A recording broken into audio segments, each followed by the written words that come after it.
Hey guys, what is up? It's Dusty here, and welcome back to another crypto video.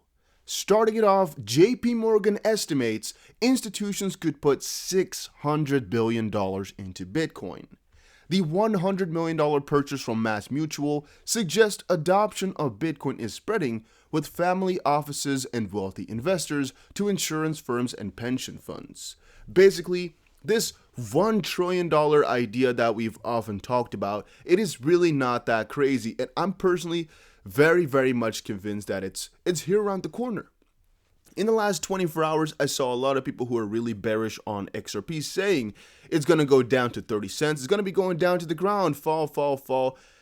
Thing is, guys, even if it does, you won't see me bearish. You'll never see me bearish unless I lose my faith in the coin. But again, some more stuff surrounding all of that I'll talk about in just a second. Make sure you press the like button because at 1,500 likes, we are giving away 250 XRP. All right, make sure you press the like button, make sure you are subscribed, and make sure you comment something down below, as that is all you have to do.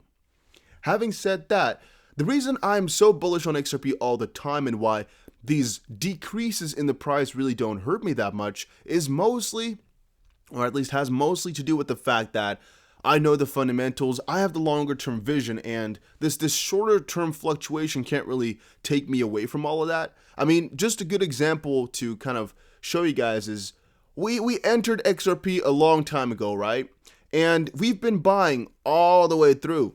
The thing is, it reached this $3 price valuation at which only a couple of you bought. I'm assuming most of you guys didn't do that.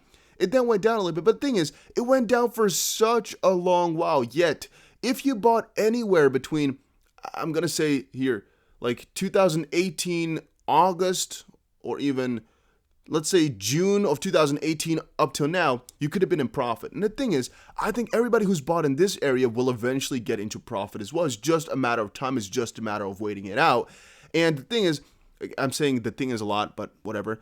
If you were to buy at one of these points here and you'd sell at the bottom, you'd be a stupid trader, right? Because you buy high, sell low. That's exactly the opposite of what you'd want to do. And that's actually, funny enough, kind of what's happening then as well by just if you bought at any one of these higher points on accident and you are thinking about what to do, or you bought just right now a couple of days ago at the end of November and you're thinking about what to do now, you either got to sell and take your loss and be done with it, or just ride the wave because, well, by cashing out, by selling, you are just making sure that your loss is realized. Personally, for me, now that my loss is not realized, if it were to even be a loss, I mean, I buy every single day, so it's not a loss at all, I find, but okay. It's not realized, so it doesn't really hurt that much. It doesn't really do that much, and it's just a temporary shift, right? It's just a temporary thing. And by the way, if you're from the US, make sure you check out Webull and make sure you open an account. And also, if you can, deposit $100 because you're gonna get 4 free stocks between $2,000 and even $3,000 or so in total. So check it out. It is definitely worth it for everybody that is from the US.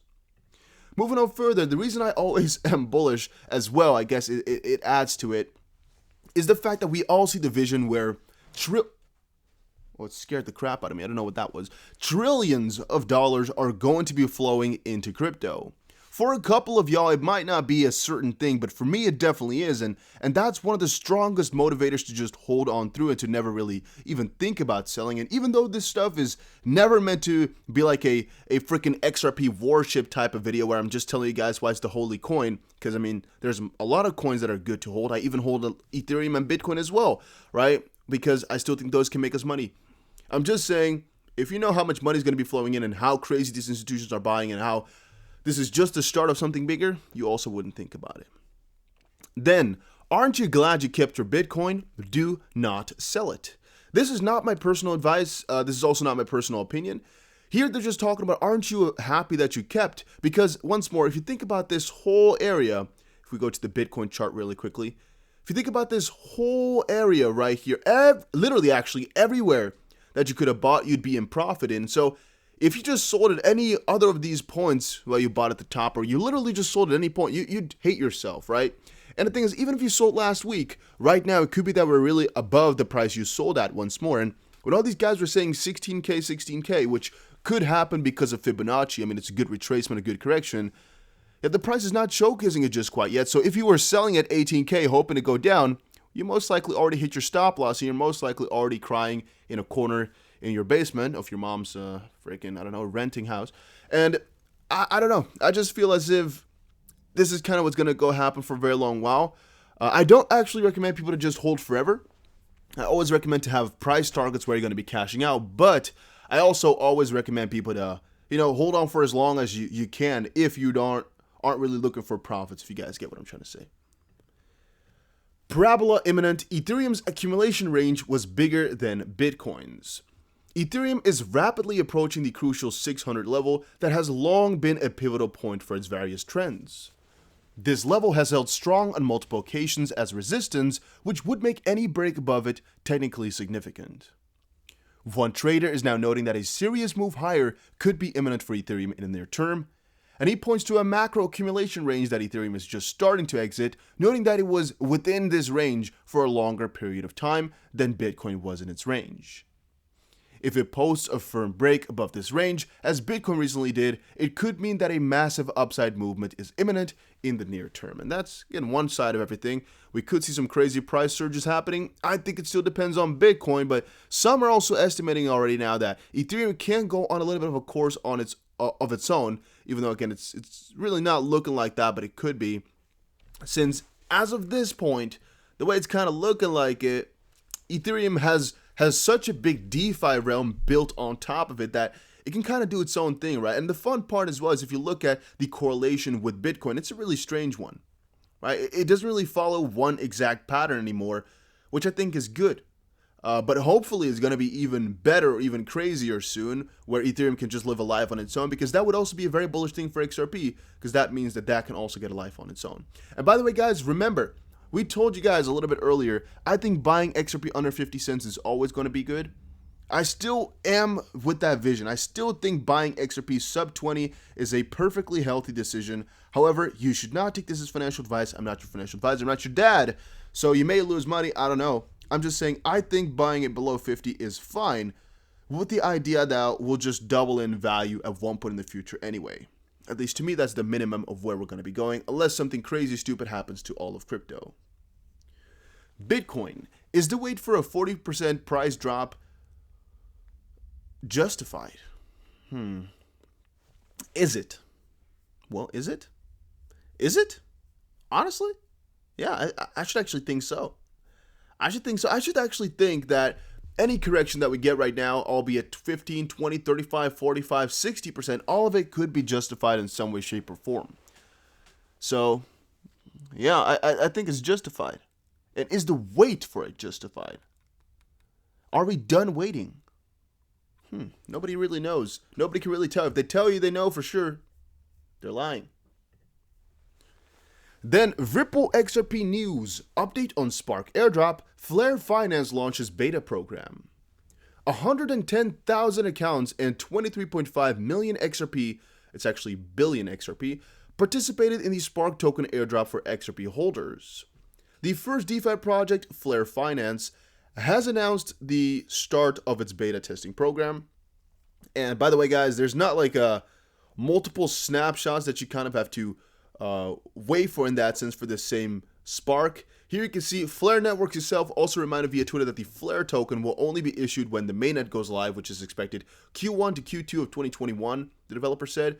A few exceptions could be several crypto exchanges that issue IOUs. A claim for the Flare token, the team explained, we are aware that some exchanges intend to issue an IOU future of Sparks $Flare. This is their prerogative. Flare as an entity has zero involvement in this, caveat emptor. And the basic thing is, again, it's going to be a couple of months before we're going to actually get our first Spark. What else is there to say about the situation? I don't really know. To celebrate the successful snapshot and to begin the journey to Flare Finance, we would like to introduce our beta program. 200 individuals of varying experience will engage with the platform in an isolated test environment. Okay, so I don't really necessarily know exactly what these guys are trying to push here or what the notion is supposed to be. You will not see your Flare balance on exchanges until the network goes live in Q1, Q2. Yeah, but what else? I don't know if this is really special or if this is anything of significance here. Actually, they haven't really told us anything new. So yeah, maybe you guys didn't know that you didn't get your Spark instantly, and you. I mean, there are a couple of ways to verify if you already claimed your Spark well, but who cares, right? If it's on an exchange, it's been done. And then here, Coinbase customers locked out of the Bitcoin boom. Crypto exchange froze some accounts for weeks without explanation. Coinbase lets casual investors buy and sell cryptocurrencies like Bitcoin. Customers from the end of October reported accounts were locked. They were told to provide identity documents, but accounts were frozen after some were unable to access their money for more than a month, although Coinbase has now said most affected customers' accounts are now unlocked. And that's the thing when you keep your money on Coinbase, which I can never really recommend anybody to do. The thing is, it gets things like these airdrops in the easiest way, right? As anybody could already guess. However, it makes these other things like, for example, just transacting or making sure that you're on your own bank or you can do anything you want with your money a lot harder. And today, we saw the big YouTube Google crash, right? You could also have that happen to Coinbase for a little while where it just crashes for a little bit. And yeah, you can't do anything for a split second with your money, if you guys get me. Like, they crash and you want to withdraw, you want to send some money around, but you can't. If you have your own wallet, if you have your own private keys, you have your own access to your funds, you can really never have that issue. Of course, this is mitigated by the fact that if Coinbase goes down, it's going to be a pretty big deal in the crypto space. So they'll definitely hear about it, and you can just explain your situation. But it's still something I don't really want to be a part of, honestly speaking, right? You don't really want to be that guy who lost out on something because, well, your exchange that you have your money on went down. And the thing is, guys, it's not like your normal bank account where it's just completely, quote unquote, safe, it feels like, because all this crypto stuff is a little layer sketchier than normal banks, and they're not, they're regulated in the US at least, but they're not as regulated, and they're not backed. They're not like too big to fail in that sense, where again, all your money will be kind of insured in that sense. I even don't know how exactly insurances work on these exchanges. Maybe it's up to $100,000. For a lot of exchanges, it is that way. But then again, maybe if they go bankrupt, sort of, it's not insured anymore, or it's switched over as well. I don't really know. And also think about the consideration of what if it gets hacked? What if something happens? What if? What if? I really don't like to think about that type of stuff. Another one fun thing I sometimes think about is what if one of these exchanges were to go rogue?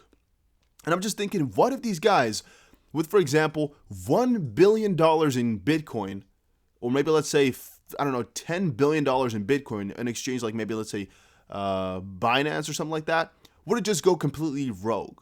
Or preferably an exchange that hasn't had their face all around the internet just yet. And what they just do is for example, the Mt. Gox, some may state that it's not even bad code. It was just, again, this is kind of conspiracy because it's been disproven a couple of times, but whatever. That wasn't really bad code. It was actually just an inside job, sort of, where, again, the idea was to just take these funds out and lose people their money. What if Coinbase or Binance were to just pull a scheme like that, where they just transfer all their money to an account that they personally own, theoretically speaking, or I guess something along those lines? I mean, the team is going to say, well, don't do that because we won't have access or something. But he's like, well, let's do it anyway. He's the CEO, so he has authority to put it to a different wallet. And he just, keeps the private key to himself only. Or they want to put it to a private wallet for some security measure for a little time, whatever. And he just doesn't give anybody the key. For a lot of networks, this is not going to work because they would kind of exile the coins, just make sure they aren't, possible anymore to work with, to maybe like freeze them or something like that. But on some networks, you can't really do that. And I'm thinking with Bitcoin or something like that, what if they were to just go rogue and just, move to an island of their own? You can say, yeah, but the government will go after them. But what if they have so much money? And if they just get out before they find out, it's going to be difficult to trace a guy like that with like unlimited resources in cryptocurrency, right? I mean, yeah, if they have 10 million, you'll probably be able to find him still. But if he has 1 billion or even 5 billion, it's going to be very, very difficult because people do some crazy stuff for some money, especially if you have an unlimited source. So, yeah, I'm just thinking about that. I mean, they're not most likely not going to do that because, well, they would rather just live the billionaire lifestyle just normally by not stealing all the funds. But I'm just thinking about what if they were to, right? What if? How can we kind of counter that? maybe just not have any coins that can be stolen that way. That's a possibility, but whatever. Guys, that was it for today's video. I don't know, a little bit of a dystopian ending, but to keep it, I guess, positive, once more, JPMorgan estimates institutions could put in 600 billion at least into crypto. It's going to be coming up. There's no question in my mind. I'm hugely bullish for all of this that is to be coming. I think it's all just a start, and I'm very, very much excited for all of it.